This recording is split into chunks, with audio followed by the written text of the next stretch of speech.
বৃষ্টি আর জলাবদ্ধতায় নষ্ট হয়ে গেছে চুয়াডাঙ্গা পৌরসভার অধিকাংশ সড়ক। প্রথম শ্রেণীর পৌরসভা হলেও সড়কে চলাচলে ভোগান্তিতে পড়ছেন পথচারীরা। বড়বাজার সড়ক সহ শহরের সব কয়েকটি ওয়ার্ডের সড়কের একই অবস্থা। এ নিয়ে আরও জানাতে শহরের সাতগাড়ি এলাকা থেকে যুক্ত হয়েছেন অনেক চক্রবর্তী। অনেক সড়ক সংস্কারে প্রশাসনের কোনো উদ্যোগ রয়েছে কিনা সেখানে।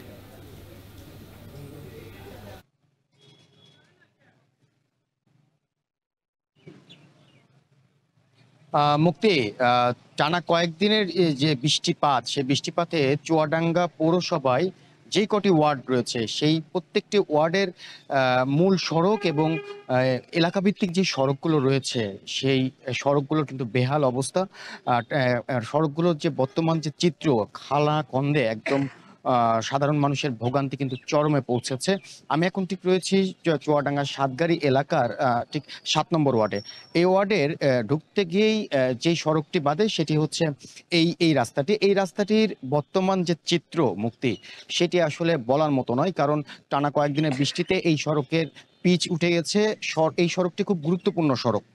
কয়েকটি গ্রামের মানুষজন এই সড়ক দিয়ে চুয়াডাঙ্গা শহরে প্রবেশ করে। অর্থাৎ চুয়াডাঙ্গা পৌরসভার শুধু এই সড়ক নয়, আমি সকাল থেকেই বেশ কয়েকটি সড়কে দেখেছি যে শুধু রাস্তার পিচ ওঠেনি, পানি জমাট বেঁধে রয়েছে। সাধারণ মানুষের সাথে আমার কথা হয়েছে, সাধারণ মানুষরা বলছে যে এই ভোগান্তি শুধু আজকালই নয়, এই ভোগান্তি বছরের পর বছর তাদের আসলে ভুগতে হচ্ছে।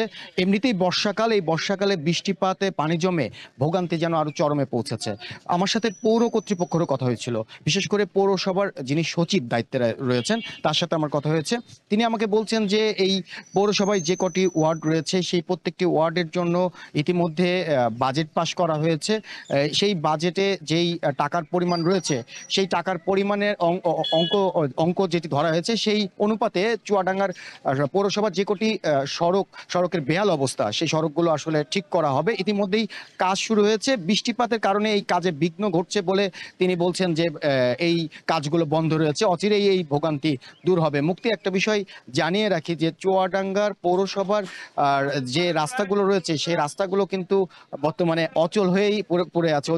অধিকাংশ কাজ, যে কাজগুলো চলমান রয়েছে, বিশেষ করে রাস্তা এবং ড্রেনেজ কাজ, সেই ড্রেনেজ কাজগুলো কিন্তু বর্তমানে পৌরসভা ঠিকাদাররা বন্ধ করে রেখেছে। তো মুক্তি, সড়কের বেহাল অবস্থা নিয়ে আমার কাছে চুয়াডাঙ্গা থেকে এই ছিল মুক্তি।